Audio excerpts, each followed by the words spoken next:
Hi guys! Welcome sa Zipline. In this video ay tutuloy natin yung series natin on plotting irrational numbers on the number line. So this is the second part of a two-part series, no?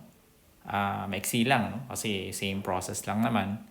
And in this video, we'll plot the following irrational numbers on the number line. So again, sabi ko sa previous video, pag nag-plot kayo ng irrational numbers, particularly yung mga may square root, mas maganda na i-convert nyo yung mga numbers on the number line into square root of n, no? So halimbawa, yung 1, ginawa natin siya square root of 1. Tapos yung 2, ginawa natin siya square root of 4. Yung 3, ginawa natin siya square root of 9, and so on, no? Para madali natin makita kung saan nakapwesto yung mga irrational numbers na of the form square root of n. So, halimbawa, yung square root of 10, saan siya? Nandito yung square root of 9, di ba? So, lagpas lang siya ng konti ng square root of 9. So, malamang nandito sa banda. So, this is square root of 10. Ang square root of 19 ay between square root of 25 tsaka square root of 16, no? Pero obviously, mas malapit siya sa square root of 16. So, mga nandito siya banda. Although na hindi ibig sabihin ng square root of 16, square root of 17, square root of 18. Hindi pareho yung distance niya na. Hindi yan na pare-pareho yung distance. But at least, we'll get a good estimate, no? Square root of 27. Malapit lang din siya sa square root of 25.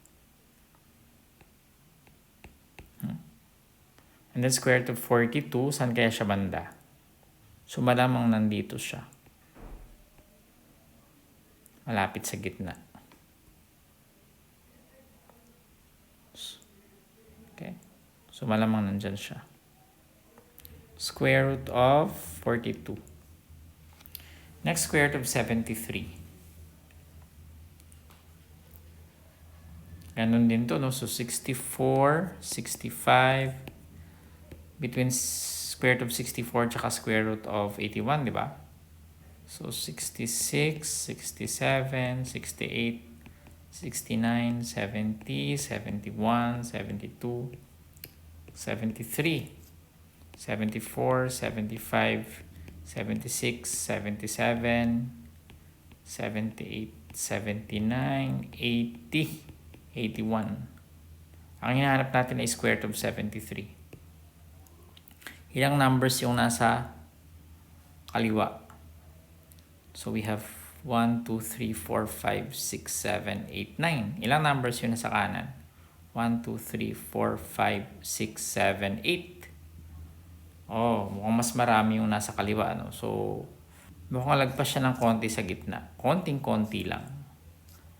Again, yung distance between square root of 64 tsaka square root of 65 is not equal to the distance between square root of 65 and square root of 66, no? So, talagang estimate lang yung ginagawa natin dito. So, yung square root of 73, lagpas siya ng konting-konti lang sa gitna, no? Square root of 73. Konting-konti lang. And next is square root of 99, which is very near, no? To square root of 100, to square root of 99. Okay, so i-check nga natin sa calculator. Tignan natin yung square root of 10.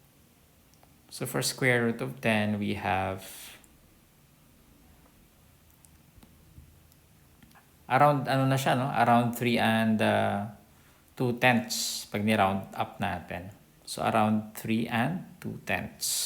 So mga nandito siya. Mukhang tama tayo, no? So this is around 3 and 2/10. Mga estimate lang yan, no? 1 decimal place na lang tayo. Okay, so next we have square root of 19. So square root of 19. Hindi natin siya pwede i-round up ng 4/10 kasi nasa gitna siya. Kung mga 4 and 3800ths, pwede siya na 4 and 4/10. So parang 4 and 3500. So nandito siya. So it's around here, no? Malapit, no? Pero medyo off tayo ng konti. This is around 4 and 35 hundredths. Next is square root of 27. So square root of 27, that's around 5 and 2 tenths. So 5 and 2 tenths, mukhang on point naman tayo. Tama. Next is square root of 42. Square root of 42. Around, malapit na siya sa gitna, no? 6 and 5 tenths, pero nasa kaliwa siya banda. So 6 and 5 tenths. So mukhang, yun nga, malapit na. It's around here. Medyo na-miss lang natin ng konting-konti. 6 and 48 hundredths na lang para mas precise. Next is square root of 73. Square root of 73. Around 8 and 5 tenths. Lagpas lang siya ng konting-konti sa gitna. Kung naalala ko yata, tama yung sinabi ko kanina na konting-konti lang yung lagpas niya. So it's around here. Mukhang on point tayo dito. Tama tayo. That's 8 and 5 tenths, no? Kasi 54 hundredths yun eh.